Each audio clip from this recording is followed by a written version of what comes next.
Welcome back to Com 101. Now, last week we talked about generative AI. And as you know, one of the reasons that I am so concerned about it is that it is helping to create a world for those in power where we, the people, are having a more difficult time discerning fact from fiction.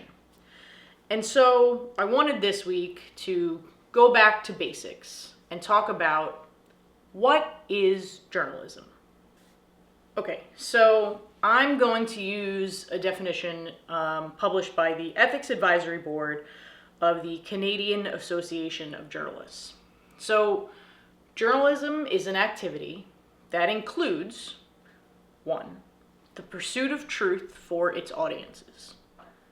2, an act of creation and dissemination. And 3, a particular set of methods. Okay, so on point 1, its central purpose is to inform and empower people to make sense of events and issues to serve in their interest. So when a newspaper report gives you an account of the city council meeting in your town, its purpose is to inform you of the meeting, who was there, when it occurred, what was discussed, and why various actors spoke on certain subjects. This gives you, a member of the community, information about issues concerning your town. Some of them might not interest you at all, but some might be highly impactful, and you can use this information to help make decisions about your community. Okay, so on point 2, that all journalistic work contains an element of original production. Original production can vary. It can be research or interview-based. It can be a photograph or video. It can be the creation of the written word in order to thread a story together. Perhaps at that city council meeting, a member of the community speaks up on behalf of various community members who want a new recycling program in their town. A reporter may note the facts of the meeting and the opposition speech, but then they also might interview that speaker after the fact and add research about the person's background in order to create a narrative that's more cohesive than simply man speaks in opposition. So on point 3, journalistic work provides clear evidence of a self-conscious discipline calculated to provide an accurate and fair description of facts, opinion, and debate at play within a situation. Good journalists commit to thorough research and verify their information from multiple sources before publishing. They often will look for opposing speakers if a news piece has multiple facets. Reporters and news outlets should be conveying their sources when they can, and it isn't, a conflict of interest and it won't endanger anyone. And they should be correcting errors. In the case of this city council meeting, it would be wise to get an interview from someone who supports the original recycling program that maybe the new person is speaking in opposition to hear the opposing side.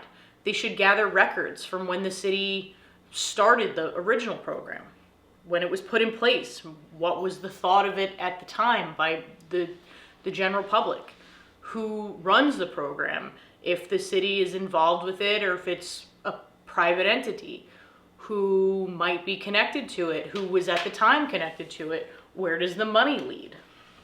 All of this should be done and checked, verified, before publication. Occasionally, after the fact of publication, new information comes to light. We find out that people lied, information was hidden. Retractions should be written in those cases. So a few things that journalism is not. It is not a 20-something with a cell phone and no education demanding to be let into private property to investigate fraud, as in the case of Nick Shirley. Even if such fraud did exist, and it might, I don't know why it's acceptable in other communities, like, for instance, the Italian American community. which we have multiple award-winning television and movies about, but for some reason we think it's totally fine for a 22-year-old to demand to be let into childcare facilities. That's not journalism. Journalism is not setting up a narrative in which the creator pretends to act in good faith, secretly records a meeting, and then deceptively edits it to influence a specific demographic and cause outrage, as in the case of James O'Keefe and Project Veritas over several years. It is not standing by silently while your fellow reporters are name-called by the President of the United States and his press secretary for bringing up, legitimate questions. And it is certainly not censoring a report that was verified, fact-checked, and repeatedly gone over by a legal department of a major network to ensure standards and practices were met. It is not censoring that report from airing to stay in the good graces of the current administration. On the other hand, what is journalism, and good journalism at that?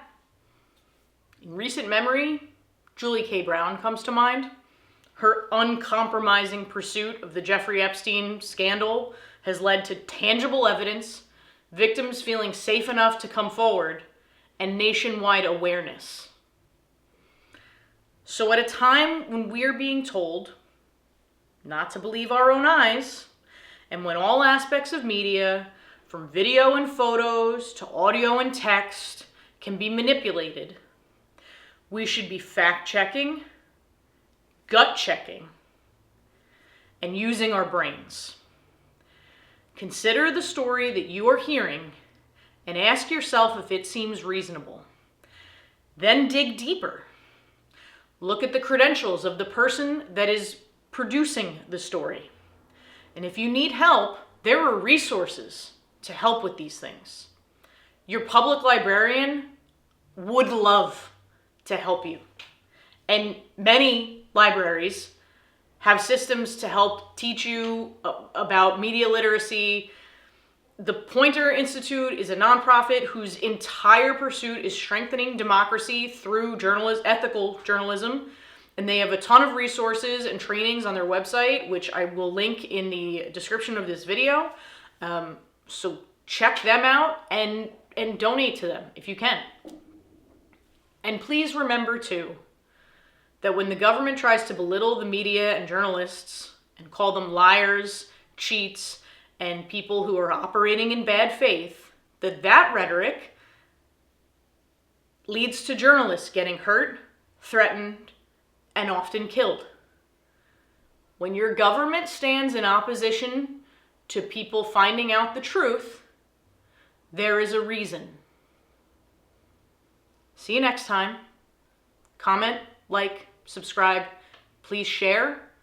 Call your representatives.